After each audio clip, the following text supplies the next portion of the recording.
Tribunal aplica medida hat arguidu nulo neebé alegadamente kria scam call center e Ulmera no Comoro.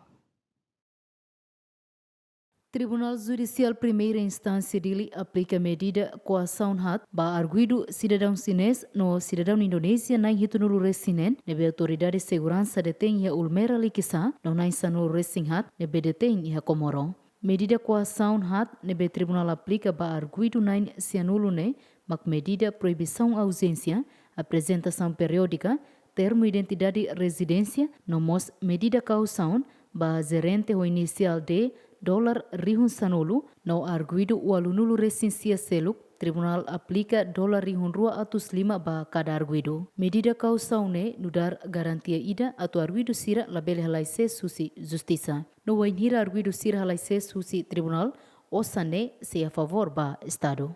No tribunal foi prazo loron ruanulo ba arguido sira, onde entrega osan ba tribunal, no wainhira arguido sira la entrega osane, tribunal se halo alteração ba medida coação prisão preventiva. Ministério Público acusa arguido na cianulo ne ho crime, associação criminosa, jogo ilícito, burla informática no branqueamento capital. Antes ne alegação Ministério Público solicita ba tribunal ato aplica medida proibição ausência, apresentação periódica, medida prisão preventiva, ou medida alternativa macaução ou sanrihun sanolo ba gerente o inicial de no arguido nain walunulo recensia seluk, Ministério Público Russo Tribunal aplica medida caução $rihun tolo to rihun 5 ba cada arguido.